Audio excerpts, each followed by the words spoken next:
Next topic हम लोग discuss करेंगे अपने चैप्टर के अंदर, what about other customs and practices. पिछले वाले क्लास में हम लोगों ने एक टॉपिक को डिस्कस किया था, टॉपिक का नाम था टुवर्ड्स अ सेटल्ड लाइफ, है ना। ये हम लोग डिस्कस कर चुके थे और आज के क्लास में डिस्कस करेंगे कौन है टॉपिक। टॉपिक का नाम है what about other customs and practices. मतलब इसमें हमको ये थोड़ा जानना है कि पहले के लोग किस प्रकार के रीति रिवाज मनाते थे, किस तरीके से अपने पर्व त्यौहार को फॉलो करते थे, वो लोग पर्व त्यौहार को किस तरीके से मनाते थे, किस तरीके से वो लोग रहते थे, है ना। वही सब चीज़ यहाँ पे हम लोग डिस्कस करेंगे। तो 2 पॉइंट इसमें लिखा हुआ बड़ा इंपॉर्टेंट है, देखिए। Scholars have studied the lives of present day farmers and herders. Scholars find that they follow certain customs and practices that may have existed earlier as well. मतलब हमारे जो बड़े बड़े लोग हैं, जो बहुत मतलब रिसर्च करते हैं इन सब चीज़ों के बारे में कि पहले के लोग क्या करते थे, क्या खाते थे, क्या पीते थे, क्या पहनते थे, कहाँ रहते थे, उन प्रकार के लोगों ने आज के पर्व त्यौहार को देखते हुए और उस समय पे जो हम लोगों को मिला है एज अ एविडेंस, सबूत के तौर पे ज़मीन को खोदने के वजह से जो हम लोगों को मिला है, उन सबको देखते हुए हम लोग ये अंदाज़ा लगा पा रहे हैं कि जिस तरीके का पर्व त्यौहार हम लोग आज फॉलो करते हैं, इस पर्व का त्यौहार वो लोग भी फॉलो करते थे, लेकिन तरीका थोड़ा सा कुछ और था, आज तरीका हमारा कुछ और है। जैसे एग्जाम्पल के तौर पे आज हम लोग दशहरा मनाते हैं, दिवाली मनाते हैं, छठ मनाते हैं। चलिए बाकी सारा त्यौहार छोड़ दीजिए, दिवाली का एग्जाम्पल लीजिए। क्या दिवाली का पर्व हम लोग आज मनाते हैं क्या? बहुत पहले से मना रहे हैं। कब से मना रहे हैं भाई?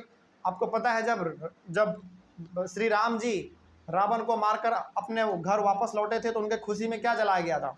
दिया जलाया गया था। दिवाली तो उस समय से हम लोग मना रहे हैं। और सोचो राम जी आज से कितने समय पहले हुए थे, बहुत समय पहले हुए थे। तो दिवाली उस समय से मना रहे हैं हम लोग, आज तक मना रहे हैं।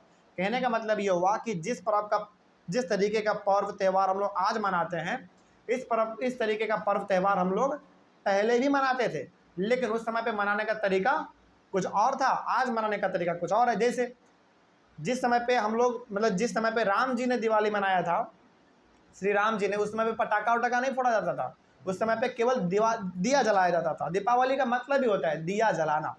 लेकिन आज का दीपावली क्या है भाई? पटाखा। क्या हुआ? दिवाली तो आज ही मना रहे हैं हम लोग, दिवाली तो उस समय भी मनाए थे, लेकिन मनाने का तरीका क्या हो गया? बदल गया ना। तो वही बात है कि ऐसा मत समझिएगा कि आज से 12,000 साल पहले, 13,000 साल पहले जो लोग रहा करते थे वो लोग पर्व त्यौहार नहीं मनाते होंगे।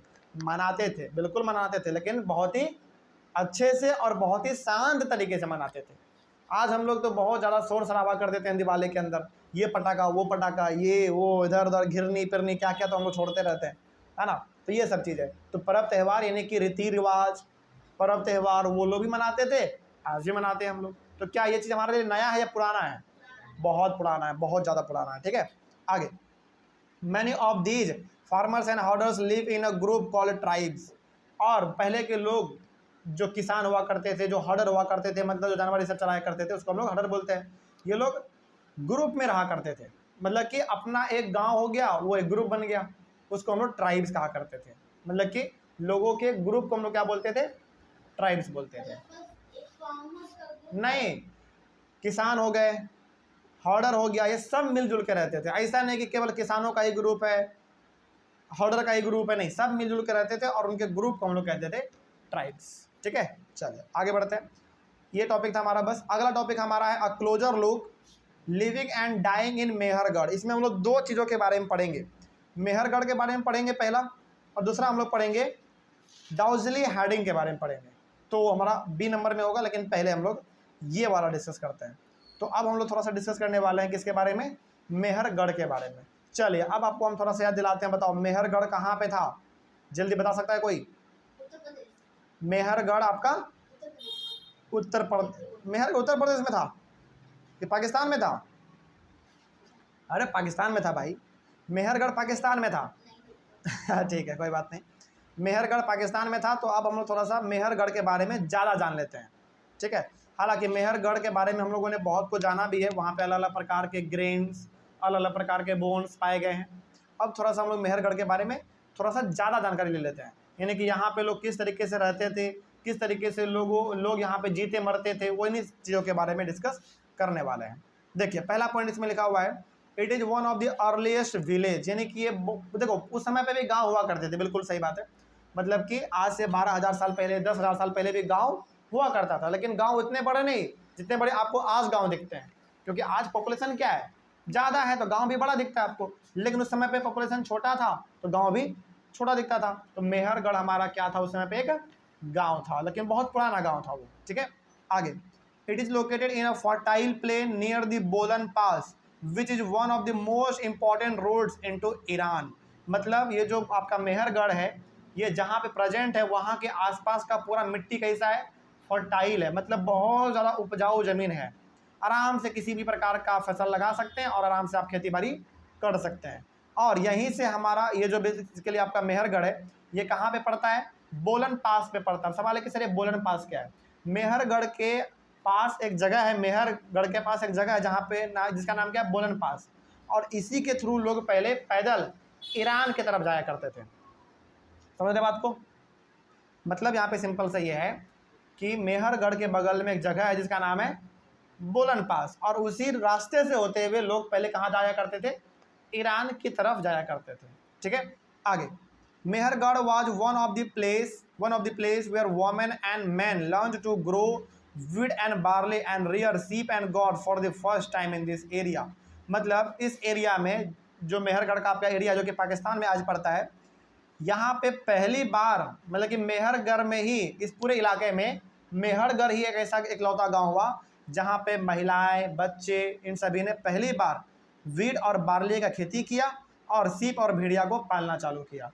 मतलब पाकिस्तान के बहुत दूर तक के एरिया में पहली बार ऐसा कहीं पे नहीं हुआ था। तो हुआ पहली बार कहाँ पे, मेहरगढ़ में हुआ। यानी कि मेहरगढ़ ही पहला ऐसा गांव बना उस पूरे इलाका में जहाँ पे पहली बार महिलाओं ने, बच्चों ने, पुरुषों ने क्या करना चालू किया, वीट और बार्ले का खेती करना चालू किया और सीप और भेड़िए को पालना चालू किया पहली बार वहीं पे। ठीक है ना, आगे। Archaeologists found many kinds of animal bones from the earliest levels like bones of wild animals such as the deer and pig। मतलब इसी जगह पर हमारे आर्कोलॉजिस्ट लोगों ने जब जमीन को खोदा है, रिसर्च किया है, तो वहाँ पे उन लोगों को अलग अलग प्रकार के जानवरों का हड्डी भी देखने को मिला है। इसका मतलब आप क्या समझ रहे हैं, हड्डी देखने को मिला, इसका सिंपल सा मतलब ये है कि वहाँ पे जानवर को पाला जाता था, है ना। चलिए आगे। डियर का हो गया, सुअर का हो गया, अलग अलग प्रकार के हड्डी वहाँ पे पाए गए हैं आर्कोलॉजिस्ट लोगों के द्वारा। ऐसा भी तो हो सकता है कि वो खुद से ही मर गए हों। नहीं, हाँ बिल्कुल, बहुत सारे जानवर अपने से ही मरते हैं, उनका उम्र पूर जाता है तो। लेकिन बहुत सारे जानवर को हम लोग क्या करते थे समय पे, अपने पेट को भरने के लिए मार देते थे, है ना। ठीक है, आगे। In later levels they found bones of sheep and goat and in still later levels they found bones of cattle. This suggest that animals were kept by the people. मतलब समय समय पर जैसे जैसे वहाँ पे ज़मीन के अंदर खुदाई हुआ है, अलग अलग प्रकार के जानवरों का वहाँ पे हड्डी मिलना चालू हुआ है। ठीक है ना, जैसे पहले मिला डियर का हड्डी, फिर से सुअर का हड्डी, फिर मिला भेड़ का, फिर बकरी का, अलग अलग प्रकार के जानवरों का वहाँ पे हड्डी खोजा गया है। उसके बाद फिर कैटल का भी मिला है, गाय भैंस का भी मिला है वहाँ पे हड्डी। इससे क्या पता चलता है आपको, इससे ही पता चलता है कि वहाँ पे मेहरगढ़ में रहने वाले लोग पहले इन सारे जानवरों को पाला करते थे और अपने फायदे के लिए मीट बनाकर उसको खा लेते थे, या फिर कई बार जानवरों का शिकार भी क्या करते थे, है ना। चलिए आगे। लैटर लेवल्स का मतलब क्या होता है? मतलब बाद में, लेटर लेवल्स का मतलब बाद में। उसके बाद रिमेन्स ऑफ स्क्वायर और rectangular houses were also found at Mehrgarh. Each house had 4 or more compartments, some of these may have been used for storage. सबसे चौंकाने वाली बात तो यहाँ पे ये है कि मेहरगढ़ में जब हमारे आर्कोलॉजिस्ट लोगों ने रिसर्च किया, ज़मीन को खोदा, तो वहाँ पे उनको स्क्वायर के शेप का और रेक्टेंगल के शेप का घर भी मिला है ज़मीन के नीचे, जो कि दफन हो चुका है। और एक घर में 4 या 4 से ज़्यादा कंपार्टमेंट देखने को मिलता था। कंपार्टमेंट मतलब रूम, और वो रूम या तो वो लोग रहने के लिए इस्तेमाल करते होंगे, या फिर अनाजों को स्टोर करने के लिए, या फिर जानवरों को रखने के लिए। ईंट का घर? ईंट का नहीं, मिट्टी का घर, मिट्टी के। जमीन के अंदर दफन हो गया होगा। हाँ बिल्कुल बिल्कुल। देखो उस समय पे जिस तरीके का डिजाइन का घर बनता था ना, देखो आज से 1000 साल पहले, 10,000 साल, 12,000 साल पहले घर बना, उसके ऊपर धूल मिट्टी जमा होते होते होते होते वो क्या हो गया, ज़मीन के नीचे चला गया। और जब उस धूल मिट्टी को हटाया गया तो क्या मिला आपको, वहाँ पे घर मिला। और हर एक घर में 4 या 4 से ज़्यादा रूम बने हुए होते थे, और वो लोग उस रूम का अपने रहने के लिए भी इस्तेमाल करते होंगे, या फिर जानवरों को रखने के लिए, या फिर अपने अनाजों को रखने के लिए इस्तेमाल करते थे। सर, तो आदि मानव कहाँ पर बिल्कुल हड्डी मिला है वहाँ पे, आदमियों का भी हड्डी मिला है वहाँ पे, जानवरों का भी हड्डी मिला है, क्योंकि जो लोग उस समय मर गए, गायब थोड़ी हो जाएगा उनका हड्डी, हड्डी को सड़ने गलने में बहुत समय लगता है, तो हड्डी उनका वहाँ पे मिला गया है, खोजा गया है ना, तभी हम लोग आज पढ़ पा रहे हैं। ठीक है, आगे तो वहाँ पे स्क्वायर के शेप का, रेक्टेंगल के शेप का घर भी खोजा गया है। ठीक है, इसका सिंपल सा मतलब यही आपको पता चल रहा है कि मेहरगढ़ बहुत पुराना एक गांव था, जहाँ पे पूरा गांव बसा हुआ था, घर भी मिला है, आदमी के भी हड्डी मिले हैं, जानवरों के भी हड्डी मिले हैं, इसका मतलब पूरा का पूरा वहाँ पे एक गाँव था। आगे, several burial sites have been found at Mehrgarh, बहुत सारे जगह तो ऐसे पाए गए हैं जहाँ पे बहुत सारे हड्डी हैं इंसानों के। ब्यूरियल साइट्स का मतलब होता है जहाँ पे लोगों को दफनाया जाता है। सोचो, पहले के लोग लोगों को जलाते नहीं थे, ध्यान रखिएगा इस बात को आप। पहले के लोग आज से 10,000 साल पहले, 12,000 साल पहले लोगों को मरने पे जलाए नहीं करते थे, क्या करते थे वो लोग? जमीन में दफन कर देते थे। तो जहाँ पे जमीन दफन, मतलब जहाँ पे जमीन में दफन करते थे वहाँ पे एक आदमी को दफन करता नहीं होगा, बहुत सारे लोगों को दफन करता होगा। तो जब हमारे आर्कोलॉजिस्ट लोगों ने खोजा तो वहाँ पे उनको एक दो हड्डी नहीं मिला, हजारों की तादाद में हड्डी मिला। समझ रहे बात को? तो इससे क्या अंदाजा लगता है? इससे अंदाजा ये लगता है कि ये क्या रहा हुआ होगा, ये या तो कब्रिस्तान रहा होगा जहाँ पे लोगों को जमीन में दफन किया जाता होगा, गाड़ा जाता होगा मरने पर, है ना। ठीक है, आगे। बिल्कुल, उस समय पर भी कब्रिस्तान हुआ करता था, लोगों को एक जगह पर गाड़ा जाता था, मतलब जब वो मर जाते थे उनको दफन किया जाता था। ठीक है, आगे। When people die their relatives and friends generally pay respect to them, ये देखो ये आज भी होता है, मतलब जो कोई परिवार में मर जाता है तो हम लोग बोलते हैं ना यार कितना अच्छा आदमी था, चला गया, भले वह कितना ही बुरा क्यों ना हो, लेकिन जब एक बार मर जाता है तो हम लोग उसको मरने पे उसके ऊपर तारीफ तो करते हैं, यार कितना अच्छा आदमी था, मर गया। मतलब कई बार हम लोग गुस्से में बोल देते हैं ना, ये आदमी मर जाए तो बढ़िया रहे, ऐसा बोलते हैं ना कई बार। और यदि वो आदमी मर जाता है तो बुरा तो लगता है, ऐसा बात नहीं है ना, बुरा लगता है। और भले आपके मन में उस आदमी के प्रति कितना ही बुरापन क्यों ना हो, लेकिन मरने के बाद आपको अफसोस जरूर होता है, और आपके मुंह से जरूर निकल जाता है यार कितना अच्छा आदमी था, बुरा था लेकिन ठीक था, दिल का साफ था, ऐसा बोलते हैं ना हम लोग। तो उस समय पे भी ऐसा होता था, आदमी जब मर जाते थे तो लोग बोलते थे कि नहीं आदमी तो ठीक था, है ना। तो लोगों के प्रति मतलब उनके प्रति रेस्पेक्ट दिखता था दिल में कि नहीं आदमी अच्छा था। चले खैर, ऐसा आज भी हमारे परिवार में ऐसा होता है ना। आगे, the dead person was buried with goods which were probably meant to serve as food in the next world. लेकिन एक बड़ा ही विचित्र बात है, आपको अभी सुनाएंगे ना आपको हंसी लगेगा। मतलब जब आदमी वहाँ उस समय पे मरता था ना, तो ज़मीन में जो उसको गाड़ा जाता था उसके साथ एक बकरी भी छोड़ दिया जाता था, जिंदा बकरी। मतलब जब आदमी मरा, गड्ढा खोदा, ज़मीन को उसमें मतलब ज़मीन में दफन किया, उस ज़मीन में एक जिंदा बकरी उस आदमी के साथ गाड़ दिया जाता था, और वो बकरी ऑटोमेटिक क्या हो जाती होगी, मर जाती होगी, दफन कर दिया गया। ऐसा क्यों? क्योंकि उनका मानना था ये मर तो गया है, लेकिन जब इनका अगला जन्म होगा तो इनको किसी प्रकार का खाने का कमी ना हो, मतलब भोजन का कमी इसको ना हो अगले जनरेशन में, इसीलिए बकरी दिया गया उसको। मतलब एक तरीके से सिंबल के तौर पे कि अगला जन्म जब इसका होगा, उसका वो जन्म भी इसका क्या होगा, बहुत ही अच्छा होगा, सुखदायी होगा, इसीलिए इसको बकरी दे दिया जाए गिफ्ट के तौर पे। जिंदा बकरी दे दिया जाता था और उसको दफन किया जाता था। समझ रहे बात को? हाँ बिल्कुल बिल्कुल बिल्कुल। जब हमारे आर्कोलॉजिस्ट लोगों ने खोजा, जमीन को खोदा, तो उनको इंसान के हड्डी के साथ साथ बकरी का भी हड्डी मिला। तो उनको लगा कि यार चलो एक जगह पर खोजते हैं, हो सकता है गलती से आ गया हो। दूसरा जगह पे खोजा, वही निकला। हजारों जगह पे खोजा, वही निकला। हर जगह पर इंसान की हड्डी के साथ बकरी का भी हड्डी निकला। इसका मतलब क्या पता लगाया जा सकता है कि लोगों के साथ साथ बकरी को भी दफन किया जाता था, ताकि उनको अगले जनरेशन में जब उनका जन्म हो तो उनको खाने का कोई कमी ना हो। तो ये कैसे पता चला कि उनको अगले जन्म में अच्छा काम खाने का कमी ना हो? अरे भाई, एक तरीके से रिस्पेक्ट देना होता है ना। जैसे आप बकरी दे रहे हैं उसको, इसका मतलब क्या है कि जब उसका जन्म होगा तो क्या जमीन से निकाल के वो बकरी को खाएंगे? वो नहीं। इसका मतलब क्या? इसका मतलब हुआ कि उसको अगले जन्म में किसी प्रकार का कोई कमी ना हो। हाँ, पता रहता था कि अगले जन्म उसका होगा। लोगों को ऐसा लगता था। हम लोग तो आज ही मानते हैं कि अगला जन्म हमारा होगा। अगला जन्म क्या, हम लोग बोलते हैं ना 7 जन्म होगा। सोचो, जब हम लोग आज बोल रहे हैं तो उस समय पे नहीं बोलते होंगे लोग? बिल्कुल बोलते थे। चले खैर आगे चले खैर आगे बढ़ते हैं। इस यहाँ तक कोई दिक्कत आप लोगों को समझ में आया सब कुछ? तो कोई पूछे कि बताओ। आदमी के साथ बकरी को क्यों काटा जाता था, क्योंकि दफन किया जाता था, ताकि उनका मानना यह था कि अगले जन्म में से किसी प्रकार के भोजन का कमी ना हो। ठीक ना। आगे अगला टॉपिक है आपका बी नंबर में, क्लोजर लुक में डाउजली हेडिंग। ये क्या था, चलिए इसके बारे में भी हम लोग डिस्कस कर लेते हैं, उसके बाद ये हमारा खत्म हो जाएगा। Daojali Hading is a site on the hills near the Brahmaputra valley close to roads leading to China and Myanmar. यानी कि ये जो डाउजली हेडिंग है ये कहाँ पड़ता है आपका, ब्रह्मपुत्रा वैली। ब्रह्मपुत्रा पता है क्या आपका, एक नदी है ना, ब्रह्मपुत्रा में पड़ता है ये, मतलब ब्रह्मपुत्रा वैली में पड़ता है, और इसी के थ्रू आप चाइना और म्यांमार की तरफ जा सकते थे। मतलब कि डाउजली हेडिंग के थ्रू इधर से ही होते हुए आप चाइना और म्यांमार जैसे कंट्री में इंटर कर सकते थे, उस समय पे जा सकते थे। Stone tools including mortars and pestles have been found here. This indicate that people were growing grain and preparing food from it. यहाँ पर जब आर्कोलॉजिस्ट लोगों ने खोजबीन किया, रिसर्च किया, तो इन लोगों को यहाँ पर ज़्यादातर क्या मिला है, स्टोन टूल्स मिला है, मतलब कि पत्थर के बने हथियार मिले हैं, औजार मिले हैं।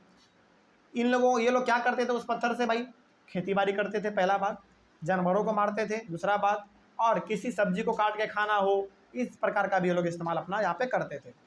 ठीक है, बिल्कुल, फल यदि उनको काट के खाना हुआ तो वो लोग हथियार से अपना काटते थे, मतलब पत्थर के टुकड़े से वो लोग काटते थे अपने फल सब्जी को। ठीक है, आगे तो अलग अलग प्रकार के स्टोन टूल्स यहाँ पे पाए गए हैं। ठीक है, आगे tools made of fossil would. Fossil would का मतलब क्या है, देखो, ancient would that has harden into stone and pottery also found here. उस समय पे पता है आपको, मतलब हथियार ना उस समय पे लकड़ी के भी बड़े मजबूत होते थे। मतलब आज के ज़माने में आप लकड़ी का हथियार बनाओ, बड़ा जल्दी टूट जाता है, लेकिन उस ज़माने में लकड़ी का हथियार बनाया जाता था, लकड़ी का तलवार, लकड़ी का कुदाल, इस प्रकार के पहले उस समय बनाए जाते थे, और उस समय पे वो सब बड़ा मजबूत होता था, क्योंकि पेड़ उस समय पे अलग अलग थे। आज के ज़माने में जो पेड़ है ना, थोड़ा सा आंधी तूफान आता है गिर जाता है, मजबूती नहीं है, लेकिन उस समय के पेड़ में बड़ा मजबूती होता था। तो पत्थरों के हथियार तो बनते ही थे उस समय पे, पेड़ों के लकड़ियों का भी हथियार बनता था, जो कि बहुत ही मजबूत हुआ करता था, और ये सभी वहाँ पे पाया गया है। पत्थर का हथियार, लकड़ी का हथियार, ये सभी वहाँ पे पाया गया है। और सबसे बड़ी बात, वहाँ पे पॉटरी पाया गया है। पॉटरी का मतलब मिट्टी के अलग अलग प्रकार के बर्तन, छोटा सा, बड़ा सा, गोल मटोल, गिलास, थाली, प्लेट, इस प्रकार के भी बर्तन वहाँ पे पाए गए हैं। ठीक ना, बहुत सारे पाए गए हैं। आगे उसके बाद यहाँ पे एक वर्ड है जेडाइट। जेडाइट क्या है, देखो, हार्ड ग्रीन मिनरल्स। जेडाइट क्या है, एक ग्रीन मिनरल है, मतलब एक बहुत ही ठोस चीज़ है, ग्रीन है, लेकिन इसका रंग कैसा होता है, ग्रीन होता है। A stone that may have been brought from China are also found here. मतलब कि ये जो जेडाइट है ये कहाँ से लाया गया है, चाइना से लाया जाता था उस समय पे। और इस प्रकार के, ये बेसिकली जेडाइट क्या पता है, पत्थर है जो कैसा होता था, ग्रीन कलर का होता था। इस ग्रीन कलर का पत्थर कहाँ पे पाया गया है, डाउजली हेडिंग में पाया गया है। और पता है ये पत्थर कहाँ से लाया जाता था उस समय पे, चाइना से लाया जाता था, क्योंकि डाउजली हेडिंग से चाइना कितना दूर पड़ता है, बगल में पड़ता है, क्योंकि इसी के थ्रू कहाँ जाते थे लोग, चाइना जाते थे, म्यांमार जाते थे। तो यहाँ पे चाइना के भी पत्थर पाए गए हैं। इसका सिंपल सा मतलब है कि लोग चाइना से पत्थर लाते थे और अपना यहाँ पे हथियार ये सब बनाते थे, अलग अलग प्रकार के चमकदार पत्थर। वो अलग कहानी है, कभी आपको बताएंगे। ठीक है, चलिए यहाँ तक में कोई दिक्कत, आगे बढ़ते हैं। ये हो गया हमारा कंप्लीट। अच्छा, इसमें दो बड़ा इंपॉर्टेंट डेट है। पहला है बिगिनिंग्स ऑफ डोमेस्टिकेशन। डोमेस्टिकेशन का मतलब जानवरों को पालना। ये कब चालू हुआ, आज से 12,000 साल पहले चालू हुआ। ठीक है, और beginnings of settlement at Mehrgarh. Settlement का मतलब है वहाँ पे लोग कब से रहना चालू किए, मेहरगढ़ में, आज से 8,000 साल पहले। मतलब कि मेहरगढ़ में जो लोग रह रहे हैं, आज से कितने साल पहले से रह रहे हैं, 8,000 साल पहले से वहाँ पे लोग रह रहे हैं। चलिए, इस तरीके से हमारा ये पूरा टॉपिक और टॉपिक के साथ पूरा चैप्टर खत्म होता है। क्या कहीं पर भी कोई टॉपिक में दिक्कत आप लोगों को रहा? चलिए, कोई दिक्कत नहीं है, बहुत अच्छी बात है। ऑनलाइन वाले बच्चे, आप लोगों को किसी टॉपिक में डाउट रहा होगा तो आप लोग कमेंट कीजिएगा। मिलेंगे हम लोग अपने अगले क्लास में एक नए चैप्टर के साथ और एक नई शुरुआत के साथ। तब तक के लिए thank you very much and have a nice day.